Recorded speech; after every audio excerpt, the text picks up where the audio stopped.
নমস্কার বন্ধুরা, home cook চ্যানেলে সবাইকে স্বাগত জানাই। চলে এলাম আবার একটি রেসিপি নিয়ে।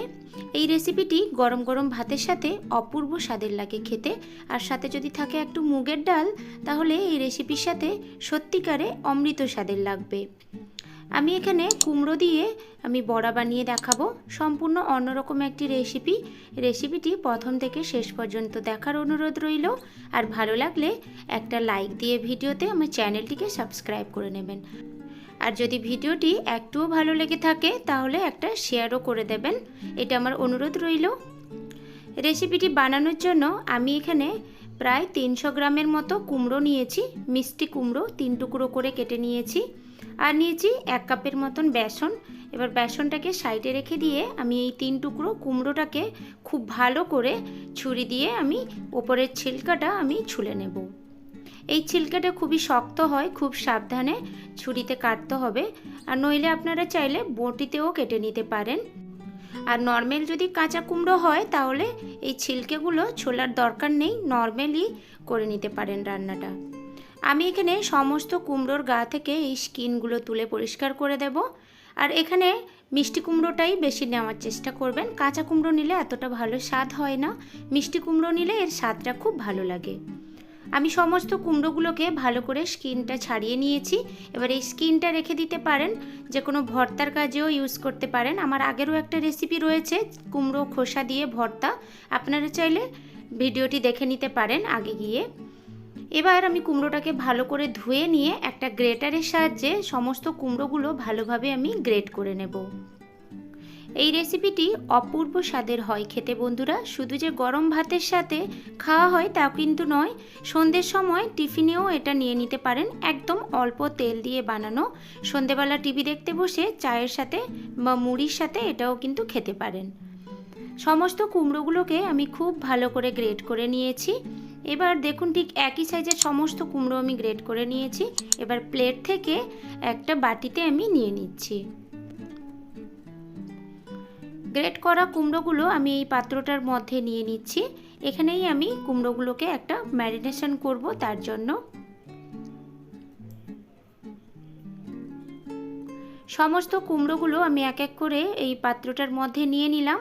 এবার দিয়ে দিলাম একটা বড় সাইজের কুচনো পেঁয়াজ, আর দিয়ে দিচ্ছি কিছুটা পরিমাণ কাঁচা লঙ্কা কুচি। কাঁচা লঙ্কা কুচিটা আপনারা আপনাদের স্বাদ অনুযায়ী নিয়ে নেবেন। আর দিয়ে দেব দুটো বড় বড় সাইজের রসুনের কোয়াকে একদম কুচি করে নিয়েছি, ওগুলো আমি দিয়ে দিলাম। রসুন কুচিটা অবশ্যই দেওয়ার চেষ্টা করবেন। রসুন কুচিটা দিলে খেতে কিন্তু অপূর্ব স্বাদের লাগে, মুখে ফ্লেভারটা খুব ভালো আসে। আর দিয়ে দিলাম বেশ কিছুটা কারি পাতাকে একদম ছোট ছোট কুচি কুচি করে দিয়ে দিলাম। কারি পাতার বদলে ধনে পাতাও আপনারা দিতে পারেন, কিন্তু কারি পাতাটা দিলে স্বাদটা ভালো আসে।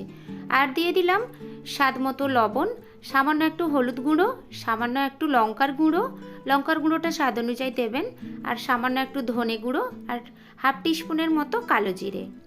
আর দিয়ে দিলাম 1 টিস্পুনের মতো আমি গরম মশলার গুঁড়ো দিয়ে দিলাম। এবার সমস্ত কিছুকে খুব ভালো করে আমি একটু মেখে নেব। যেহেতু আমি লবণ দিয়ে সব কিছুকে মাখাচ্ছি, তার কারণে কুমড়ো থেকে হালকা একটু জল ছাড়তে শুরু করবে। আর এতে যখন বেসনটা পরে আমি মাখাবো, তাতে আন্দাজটা ভালোভাবে পেয়ে যাব যে হালকা একটু জল লাগবে নাকি ওই কুমড়োর জলটাতে বরাবরভাবে ব্যাটারটা মাখানো হয়ে যাবে। সমস্ত কিছুকে আমি খুব ভালোভাবে মাখিয়ে নিয়েছি। এবার ঢাকনা দিয়ে আমি 5 মিনিটের মতো রেখে দেব। 5 মিনিট পরে ঢাকনাটা খুলে নিলাম। এবার হাতের সাহায্যে একটু নেড়ে চেড়ে আমি দেখে নেব কতটা পরিমাণ জল বেরিয়েছে। একটু তো ম্যাশম্যাশের মতো হয়ে গেছে, কিন্তু আমি একটু চিপে দেখে নিচ্ছি কতটা পরিমাণ জল বেরিয়েছে।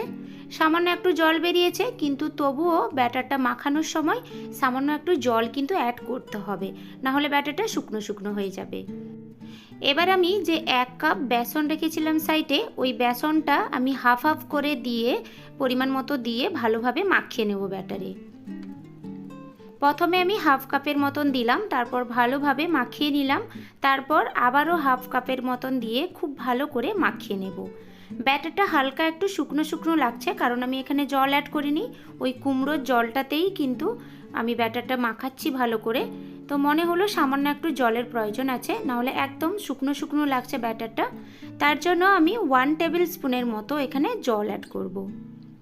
আপনারা দেখেই বুঝতে পাচ্ছেন সামান্য একটু জল আমি অ্যাড করেছি। এবার এই জলটা দিয়ে ব্যাটারটার সাথে খুব ভালো করে মেখে নেব। এই রেসিপিটি অপূর্ব স্বাদের হয় বন্ধুরা, আপনারা প্লিজ একবার বাড়িতে বানিয়ে দেখবেন, আশা করি আপনাদের খুব ভালো লাগবে। আর এতক্ষণ পর্যন্ত আমার রেসিপিটি যদি আপনাদের ভালো লেগে থাকে তাহলে আমার ভিডিওতে প্লিজ একটা লাইক করে দেবেন আর সকলের মধ্যে শেয়ার করবেন। ব্যাটারটা আমি খুব ভালোভাবে মাখিয়ে নিয়েছি, সব কিছু পরিমাণ মতো একদম ঠিকঠাক আছে। এবার এই ব্যাটার থেকে সামান্য একটু করে ব্যাটার নিয়ে এইভাবে আঙুলের সাহায্যে চিপে চিপে ছোট ছোট বড়ার মতো আকার করে নেব। আর এইভাবে আমি ফ্রাই প্যানে দিয়ে ভাজা করে নেব।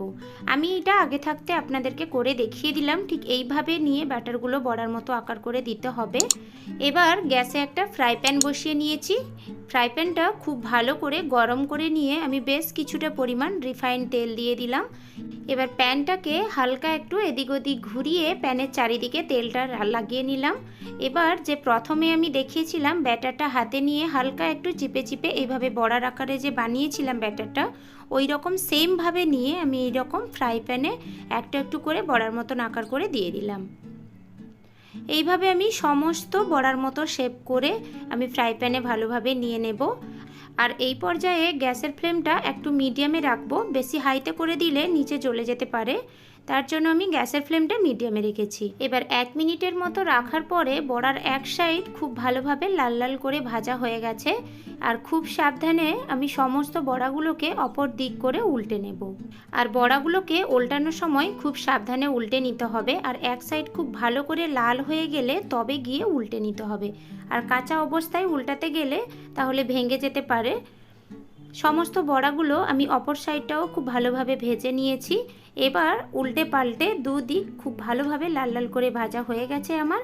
এবার এক এক করে আমি সমস্ত বড়াগুলোকে একটা প্লেটে তুলে নেব। বাকি সমস্ত বড়াগুলোও আমি সেম পদ্ধতিতে এইভাবে তৈরি করে নিয়েছি। সমস্ত বড়াগুলোকে আমি একটা প্লেটে তুলে নিয়েছি।